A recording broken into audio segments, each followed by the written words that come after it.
Wish you were one of those influencers with raving fans who binge on your every word, consume all your content, buy everything you have to sell, and demand even more? Then stay tuned while Authority Magazine columnist and BuzzFeed contributor Tracy Hazard shares strategies, tips, and tactics from top videocasters, podcasters, authors, and social influencers on creating that bingeable factor. Now, let's join Tracy as she explores how to rise above all the digital noise with the binge factor.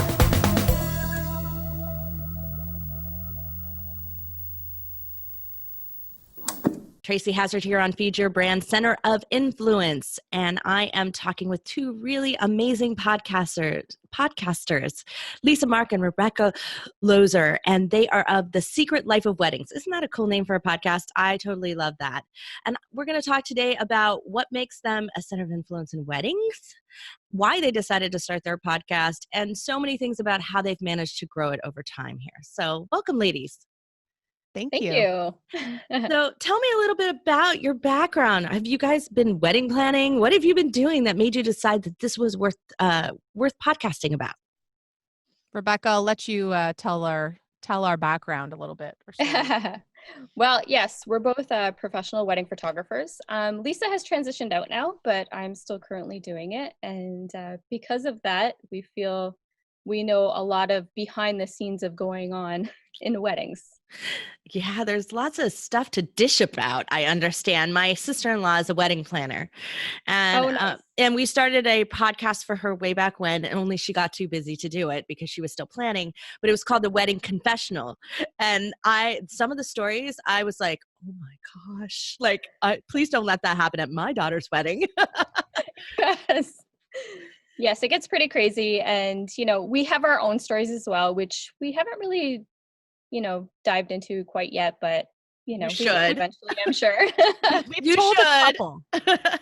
Yeah, we've told a couple, and honestly, now that I've left the industry, there might be some more coming out. Yeah, you're not as dependent on it. You can dish some more. I love that. So how long have you two been podcasting out? About 1.5 years now. And how many episodes have you done? We just recorded our 93rd. Ooh, you're almost to 100. Do you have big 100 plans? Yeah, we're getting drunk. Yeah. I love it. Isn't that how most of those scary wedding things happen, though? Yes. Luckily, we have no wedding planning to do that night, so it's totally fine. We actually have a very active fans group online, and that's going to be one of the things we get to talk about a little bit later with you. But it was so funny because the other day I woke up and there was a vote being like, does anybody want to bring Drunk Lisa back for episode 100? And everybody's just like voting, yes, there's definitely yes. So evidently you've done that before on a certain episode. There's been a couple in about 100 episodes that I had some rosé. Things were said. It's Drunk Lisa's a bit of a character, so it's rare, but she does come out to party. And apparently, I've been overvoted that she's coming out. So what am I going to do? Am I going to say no? Nah. I love it. Let your fans decide. So what made you two decide that a podcast was the right thing for you? Rebecca, do you want to tell our story of how we came up with the podcast? Because that's probably the best way to explain what we do. Yeah, sure. So Lisa and I have known each other for quite a few years now, and a lot of the times I'll come out and help her out on shoots. And this one particular one, she asked me to help her shoot, and needless to say, quite a bit went wrong. And I was treated fairly poorly. And not by Lisa. No, not by Lisa, by not even her client. It was someone else in the family. And so she took me out to dinner to apologize profusely for how poorly it went. And we started talking, which we often did, talk about things that had gone on at weddings we've shot. And then we were talking about My Favorite Murder and how that's a podcast. And we were like, we should make this a podcast. And yeah, sure enough, it was born. Yeah, we said nobody ever talks about the stuff that goes wrong. No. Yeah. So it's crazy. Yeah, but that is exactly why Lara and I had thought, and Lara Hazard is my sister-in-law who's the wedding planner, had thought that like no one tells that, and wouldn't you want to, and you learn more from your mistakes than you do from your successes. So why wouldn't somebody want to talk about something that's about failures and mistakes, right? We wanted to be real because everything was we were getting a little cynical. We've been in the wedding photography industry for 10, 11 years. And we were just like, everything's so freaking perfect in magazines. It all has to be perfect all the time. Well, that's not how it happens. And we're going to share it. And vendors also like us couldn't share their stories. And now they're sending us their stories anonymously. Brides and grooms are, everybody is. So it's been really therapeutic for people to be able to put all this out and hear it on the show. And also having the podcast allows us to do it anonymously, kind of be that proxy for people to, I don't know, live vicariously through the show and release their stories out into the world. Yeah, I love that. So has some interesting things happened to you because of having a podcast? Yes. Yes. Rebecca's like, yes, definitely. And I'm trying to remember what I wrote on the questionnaire. No, that's okay. Don't worry about it. We'll substitute with this new information. Cool. Yes, well, we did get to go to Florida. Himalaya flew us down to PodFest, which was really amazing. Interesting. So you got to hang out with a lot of other podcasters. We did. We also have an interview with Kevin Smith coming up probably in the fall. Ooh. I went after him hard on Twitter.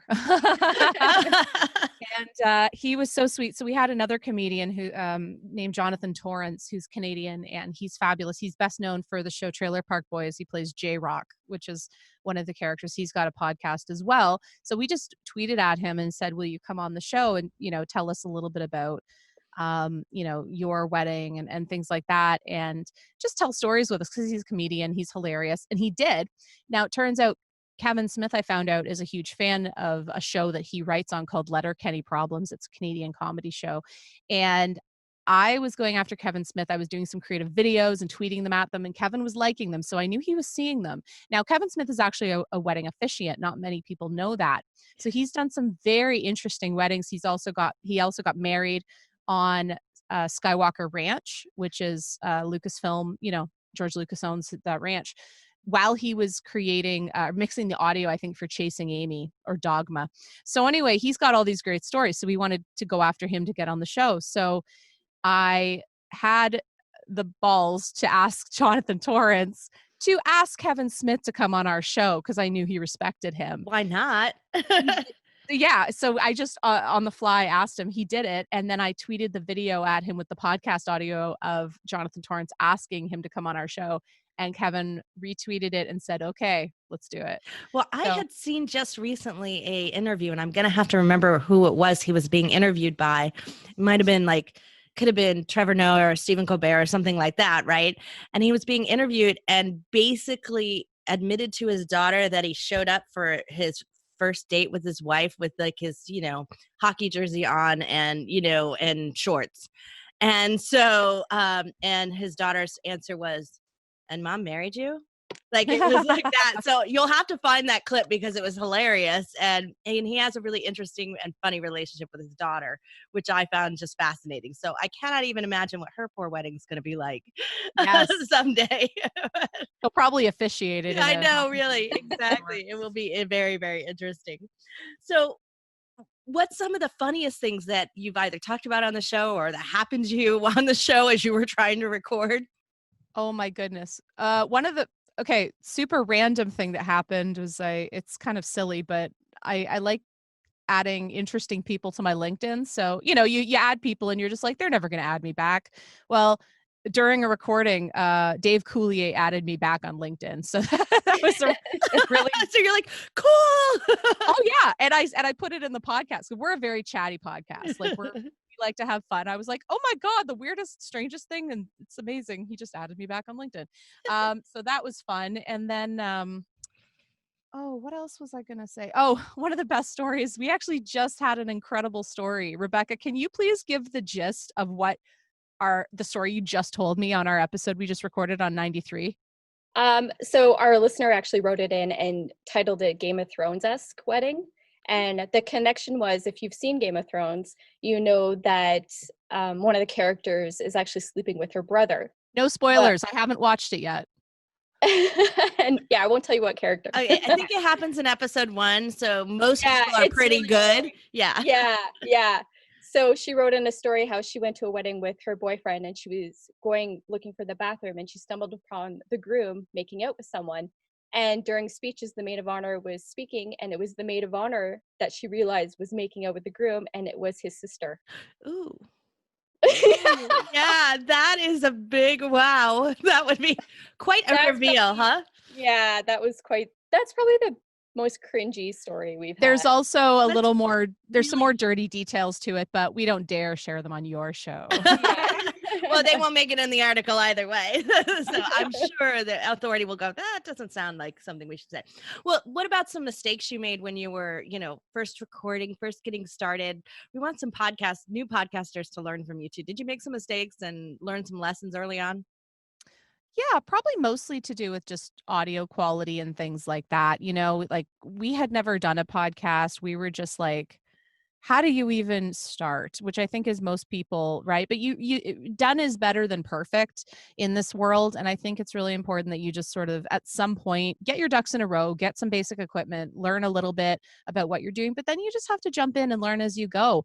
The first episode, excuse me, the first episode, the audio, I think it was like had one channel, you know what I mean? It was all on one side or the other side. Like screwed it up that way, and I had to learn I do the editing. That's part of my job. Rebecca takes care of the stories. So I just had to learn how to do the audio mastering. And also we were recording in this big open room and with all this extra noise. And we were like, wow, this doesn't sound very good. We should probably change it. But luckily the content. Listeners, what you can't see is it looks like they've created tents for themselves. There's like cool blankets and comforters and stuff surrounding them. So they've created forts.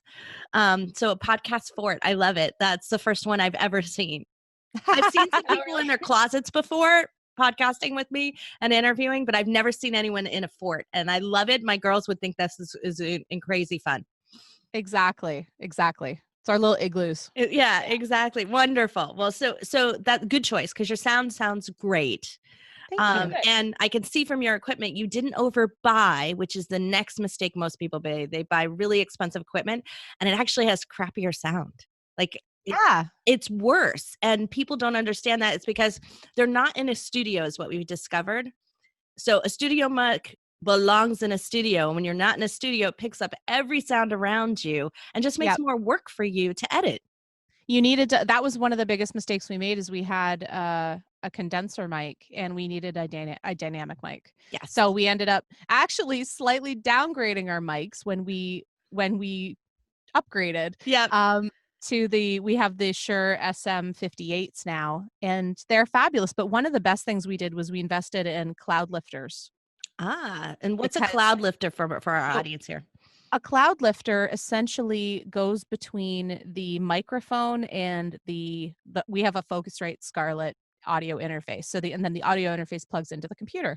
So the problem with the dynamic mics is that they don't have a lot of guts to them, like power. Right. The cloud lifter just takes that audio and lifts up the power. Okay. So what you can do then is turn down your gain or volume basically on your Focusrite audio interface or whatever audio interface you're using, and you don't get as much ambient noise coming in from your recording. So this way you don't have that ambient room hiss noise that you have to try to edit out later. It's beautiful, clean audio. So Cloud Lifter, it's so easy. You literally just get a couple extra XLR cables and plug it in between. You need to know nothing. You need to set up nothing. There is no software. You literally plug in, goes from one point to the other, and all of a sudden, boom, you sound a lot louder on your recording. You can turn down the volume. Wonderful. Great suggestion. Thank you for sharing that. So let's talk about our little lessons that we're going to have here. So how you become a center of influence in your niche, in your market. What are some of the best ways to book great guests? Besides harassing them on Twitter. Although I love that. Harassing them on Twitter seems to be like a great way. You know what? And what we did though is we didn't just harass them as well. We I would say we asked Jonathan, and yes, you can be persistent, don't go nuts. But I kept doing stuff to get Kevin's attention first. I took clips I did a video of myself, for example, and I was asking him questions saying like, oh, you should do this and da, da, da, da, and what do you think of this? And then I would intersplice it with edited clips of him I downloaded from all over the internet saying different words. And I made it like we had a video already talking.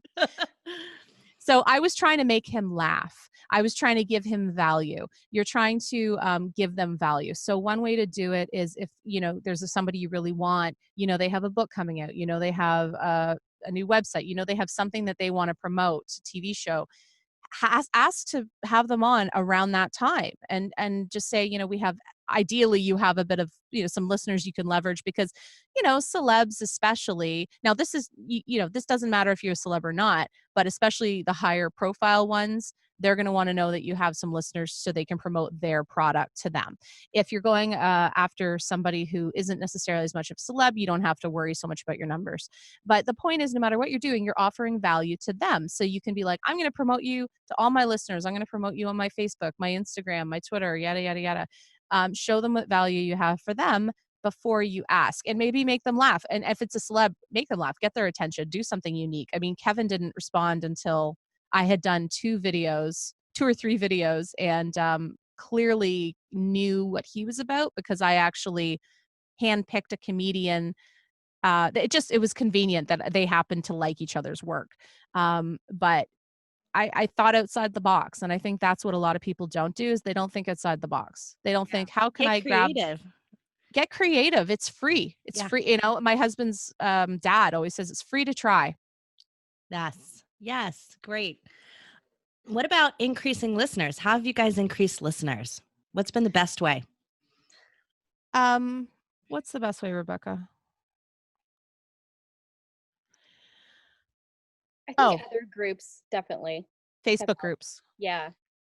Facebook groups and cross promotion. So you basically, as far as Facebook groups goes, you want to target who your listeners, you want to think about who's our average listener. We found out pretty early on that it was actually like the average listener of My Favorite Murder because I'm a fan of that show. Rebecca likes it too, but I knew from the beginning that's who I am and I like this stuff. Therefore, other people like me will like it too. So you have to create almost an avatar in your head. It's like sales. It's like, who is going to be buying or listening to my show? Where do they hang out? Okay, cool. They're all in this gossipy My Favorite Murder group. Oh, guess what? They're going to love our show. How do I organically get my content in front of them? So it's like, I would go in and just be like, hey guys, we're starting a new comedy podcast all about crazy wedding stories. Who has a wedding story that they could submit to us? So it doesn't look like I'm advertising, but in a sense I am. Well, yeah, because they're going to want to listen to find out if their story got picked. So yes, that's an awesome way. I love that. Obviously we talked a little bit about production quality, but how do you produce it in a professional way? It's not easy. No, and you know what? I am hesitant to be like, oh, it's not that bad, but it isn't that bad for us because of our style of show. We have so many friends who are incredible podcast artists and hosts, and they have highly produced shows. We kind of don't care if we say, here it is. Like if there's anything truly distracting, we will edit it out. But Rebecca and I have been doing this for so long and we're besties. So it's like, it's been very organic with us and we don't overproduce our show at all. We're very, very, very much like My Favorite Murder. I hate to keep coming back to it, but it's true because that's like a very chit-chatty show and we are after that audience. So it's like, if you don't love those kind of shows, then you wouldn't be down with our show anyway. So I guess we're not trying to edit it. You produced it at the quality that the show, that of the show type you wanted, which is interesting. Yeah. Yes, you got it. So it's like, it's completely different, right? It's like a 180 from a fully produced show with dramatic music and yada yada. Like we have a little bit of music in the intro and outro, and that is it. We don't add sound effects. We don't add music. We don't over edit. I tend to have to edit more for if we have a guest on because they do more and, and that's normal. But I guess we've just been doing this for so long and we're very, very comfortable with each other that we can just shoot, talk. We can just talk and record. Yeah. So, this is interesting. So I've done 1,000 episodes total between all 4 podcasts that I've been doing for 5 years. Holy cow. Yeah. And what I discovered is now I do it pretty much in one take. Like there's nothing, and I know that my team does edit it, but they're editing, probably noises around me that show up, or mostly my guest and not me. And that's really great. But when Tom and I are doing co-hosting, and I know you've met my partner and husband, Tom, he talks so much slower than I do. And I'm so much louder than him that I know that they balance that. But, they set the balances, and then it's like good for the rest of the show, but that's always an issue for us is Yeah. when you do have a co-host, like, are you stepping over each other? And there's some of that happens. And sometimes it works and sometimes it doesn't. Sorry to cut you off. Yeah. We did. I don't even think we really struggled with that at the beginning, did we, Rebecca? No, not really. Well, because we're two different personality types too, right? So I think that we just had. So now we're doing it. We just had to turn Rebecca's mic up more. That's all. Yeah, that's a difference, right? Exactly. So I don't know. I always joke when I go to a speaking event, they're like, do a check. I was like, you're going to turn it down as soon as I really start talking, because as soon as I'm excited, my voice will be so much louder. I was like, so trust me, you're going to do a check now, but you're going to turn it down. Just be prepared. So anyway, so how do you encourage engagement then with your audience? So you're obviously asking them to submit stories, but how do you encourage engagement more? We are very highly engaged, not only, personally as hosts with our audience, but we also encourage engagement by offering content on our Facebook group that is not available anywhere else. So, we, for instance, talked about this bride who went viral recently because she had a wedding where she wore, I think it was a bikini, and they got married in a mud pit, and she wanted this to go viral, and it did in a big way. So we said, to see photos of this wedding, go to our group, Fans of Secret Life of Weddings, on Facebook, join there, and to chit chat about things and to interact with other fans of the show. We hang out in there all the time, but people are going in to not only interact with us, but also to see the content. So one of the best tips I can give that has been really insightful for us is that we put a questionnaire to join the group, and it says, have you heard the Secret Life of Weddings podcast? And it brackets, it says, it's okay if the answer is no, just be honest. Because not everybody who sees a group on Facebook knows it's a podcast. First of all, you have to understand that. Yeah. Okay. So first of all, it gives them that call to action of, if they haven't heard the show, oh, this is a podcast group, maybe I'll go subscribe to it. Step number 2, question number 2 is, where did you hear about us? Because we want to know, did you hear about us from a cross promotion on another podcast? Did you hear about us in a Facebook group? Where are we being talked about? And this really helps us focus our efforts, because if we hear of a group that we aren't participating in, then we can actually be more active, go find that group, go interact in that group. And we've realized that people are actively coming over from that group. We can go poach them. Step number 3 is, why do you want to join the group? And 99% of the time it's, oh, the show's hilarious, I want to interact, or it's, I want to see that photo. There was a naked man dancing with a turkey on his groin, and we talked about it. It was a controversial thing in our group, and someone was offended by it, and we said, look, it's a man dancing with a turkey on his crotch. It's not the end of the world, people. It's a fake turkey. It's a fake one. It's a joke. But basically, droves of people came to our group to see the turkey video, the controversial turkey video. So my point is, put something that's either controversial or, bears discussion or is just darn interesting in your group privately. Don't tweet it. Don't say, follow us on Instagram. Those are useless. Like, not completely useless, but kinda. Yeah. They're, followers, that's nice, but you don't really know if they see it. They're not going to interact on the same level. And you really want to foster a community to create the engagement that you're looking for. Right. So be highly engaged yourself is really, and be yourself on there and be funny and be, who you are. I love that. That's really, really great. So now here's the hard question that every podcaster goes, yeah, not so sure I knew this when I started my show. Still not so sure now. What's the best way to monetize your show? Oh, we're doing okay. You're doing okay? Good. I think so. Yeah. Rebecca, definitely. do you want to take this one, hon? The best way that we have, aside from our sponsors are amazing for sure. But aside from that, Patreon. Patreon. Without a doubt. I mean, that thing grows weekly for us. So we offer 25-minute additional episodes every week, and people come over just to hear that. So they want more content. They want to listen more. So that's what they do. And it starts at $3 and it goes up from there, and it's tiered. And I think at $5 we offer video so they can see us tell a story. So and then we also Lisa just started one for $10, if I'm not mistaken, right, Lisa? $8 for early. Oh, sorry, $8 early release, and as well they get to be a part of the community, the live show that we produce once a month. That's the $10 level. Oh, sorry, that's the 10. Awesome. Yeah. So you're giving them specials as a part of that too. So, how did you get some of your sponsors? The very first one, Zola, a wedding registry, approached us because we were so darn niche, right? And we had their target market, and that they just found out about us and approached us. Other ones we approached directly ourselves. So you can actually go out and find people. Think about who's in your niche. You don't have to go after HelloFresh or Casper. You can go after someone who's smaller but might be looking to get into the podcast advertising game to really hit your target market. So think about what's special about your podcast. And if you're doing something like a more generic thing like business, it's like try to niche it down. Like what specifically about your show hits a specific niche within business, because that's a big market, or self-help and things like that. Like what makes you stand out from your competitors, your other podcasts, and then go in with that. And then you want to make sure you have a media kit, which is simply like information about who your listener is. In the beginning, one of the cool things we did was we did a survey where we asked people, how old are you? What gender do you identify as?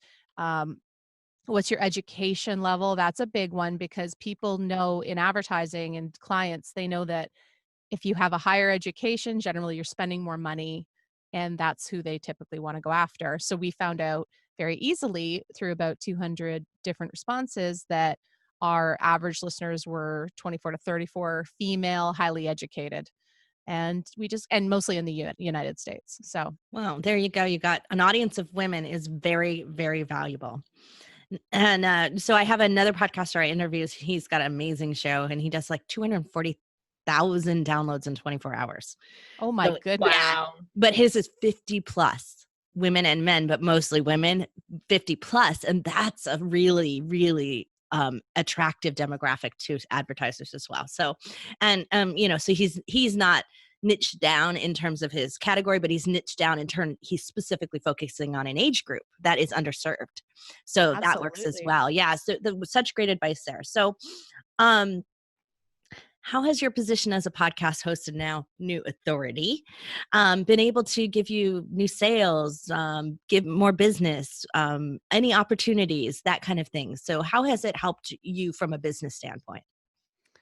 Well, I would say it's not so direct for us as far as, our product is so different. Like if we're talking about wedding photography, the problem is geographically you're limited, right? So it's not like an online business as much. We are trying to convert it now. We just launched a store called shopsecretlifeofweddings.com, and we're trying to convert our listeners to clients by offering things they can wear to their bachelorette parties, and particularly these beautiful ring boxes. So we have these velvet couture ring boxes that are really on trend right now. We have an order that just came in, and we are now marketing those. So we are marketing it as well at a lower price point than other vendors are, because they can be quite expensive, upwards of $100. Ours are $24.99. So we're trying to come in to our market, to our listeners, with something that we think is on trend, is going to have tremendous value to them, and is also at a price point where they can say, oh, I want to support this show and I love this product. I'm going to buy it from them instead. So, and we're using our podcast as a way to be like, go to our shop there, Yeah. I've got a connection for you. I wrote an article. It was a couple of years ago on Valentine's Day about a company called Ring Cam, and they're based out of Michigan. And it's like that you open up the box and it's got a camera in it, and it captures your whole moment. Ha ha ha, no way. That would be hilarious on your show to like capture interesting. So, and they have like whole videos on how to shoot it, how to like angle yourself with it so that you don't end up with like, like boob shots or something like that from like just not capturing her face at all or his face, whatever it is. Yeah. So it's hilarious. Their videos are really funny. You guys would love it. So I'll send you the article and I can connect you with the company, but that would be really funny on your store. That would really be fun and in line with what you're doing. So that would be something more for you to engage with and share. So thinking about that, that's really great that you guys have started a shop, and that's actually the number one way top podcasters make money. Yeah. They make money from selling their own stuff or stuff that they've contracted over their website. So interesting. The gears are always turning. We're always coming out with something. We do have some other ideas in a similar vein. We haven't fully launched them yet, but they're on the launch pad. Good.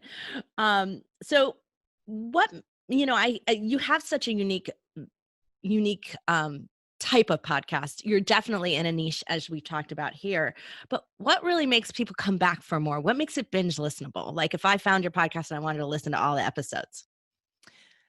That's something we hear a lot, Rebecca? Oh, yes. Isn't it amazing that I was like, do people really want to binge on me? Like, I was like, that's crazy when it first started happening. Yeah, we hear that a lot. And I would say it's because one of the things that Rebecca started doing, which I thought was amazing, tell them a little bit about our sagas.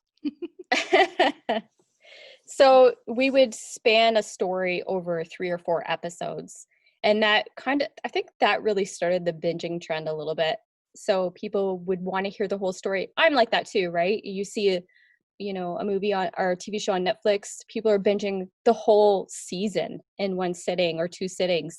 And so what I did was I took a story from wherever I got it from, Reddit or online source or even listener stories, and we spread it over 3 or 4 episodes. And it just got people really ramped up and wanting to hear more, and they had to know more. So I love that. That's really great.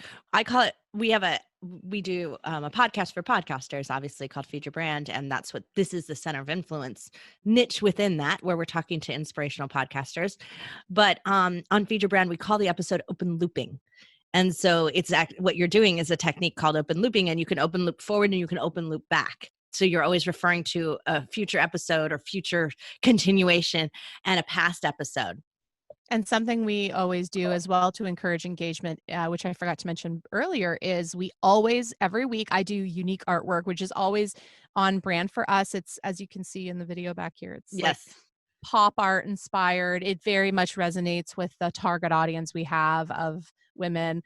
And I always start a thread with the title, which our shows have really fun titles. So I think the last one was like Big Boob Brigade, Winter Engaged, and just things like that are going to make people go, what is that? Yeah. What is that? I got to know. I have to know. So we do a lot of teasing.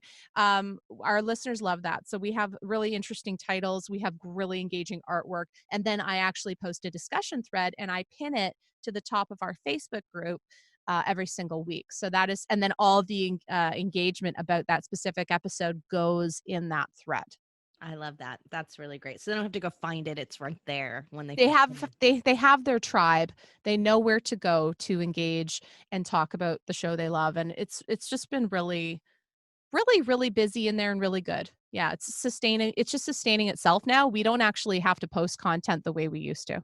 So is the best way to find you on Facebook, or are you in other social media channels as well? I mean, obviously you're on Twitter because you did mention that. We are everywhere. You can pretty much type in Secret Life of Weddings and we'll pull up on Instagram, Facebook. If you want to hit this fans group, just saying, because this is where all the inside information goes down. And we're a very fun group. It's very positive, but also very random. If you like memes, you'll like our group. But it's fans of Secret Life of Weddings. Fans of. Okay, awesome. That's our Facebook group. But you can also just go to our website, which is secretlifeofweddings.com. Wonderful. So you got Kevin Smith. Who's your next get? Who is the big guest that you're going after? And we'll tag them. Maybe they'll see it. Maybe that will help. You know who I want. I know, Rebecca, who do you want? I want to hear that. I want to get Dax Shepard and Kristen Bell. Ooh, yeah. That sounds like a lot of fun. Yes. I bet there's some good stories there.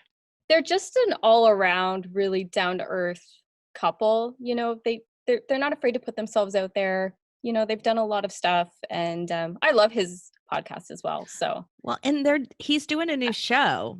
yeah, they're just a good fit. Yeah. So me, there might be some promotion happening. So the timing might be good. Oh, nice. Yeah. He's got his new show. Yeah. Yeah. Maybe I'll try our video thing again. They're fun. They will respond to that, I bet. So I love that. Well, I have to find out when that happens and you're getting them on, you got to message me. Yes. I'll have to hear all about that. Well, so fabulous. So any last bits of advice you have for aspiring podcasters who, what do you have to say for that to them? I would say just I know it's a little cliche, but be genuine. You have to engage. If you're not willing to open yourself up and be genuinely engaging with your listeners, there will always be a wall between you. And it really helps your show grow, your brand grow, if you be your brand. Okay. So you actually need to approach your listeners like friends, because you are dependent on them and you want to offer them value, and just don't be fake about it. Be real about it, No matter how big you are, make time for them. That's the best advice I can give. They really appreciate it and they'll give it back to you. So absolutely. I love that. Well, Lisa and Rebecca, thank you so much. The Secret Life of Weddings is fascinating. If you haven't listened to it, and I have, it's funny. It's got some cringeworthy stories, which I think are good. It's always a good thing when you go, ooh, and so I'm so glad that wasn't me. Like, who doesn't want that, right? Brides are telling us in particular that the need that we are serving is that we are busting their wedding stress. I love Nobody else has done that. So we are serving our need there. Yeah. So a couple of, bad flowers cannot be as bad as some of the stories that I've heard here. So I love that. That's a great reason. So that's a great reason to tune in, if not just for having some fun with Lisa and Rebecca. So thank you so much for coming on the show. We really appreciate it. This is Tracy Hazard from Center of Influence. You've been listening to the Binge Factor podcast. For more information on podcasting and videocasting success tips and tactics, please go to thebingefactor.com. And be sure to listen to our other show for podcasters called Feed Your Brand. If you'd like to be interviewed on this show, as well as featured in Tracy's column, please go to thebingefactor.com/guest and apply.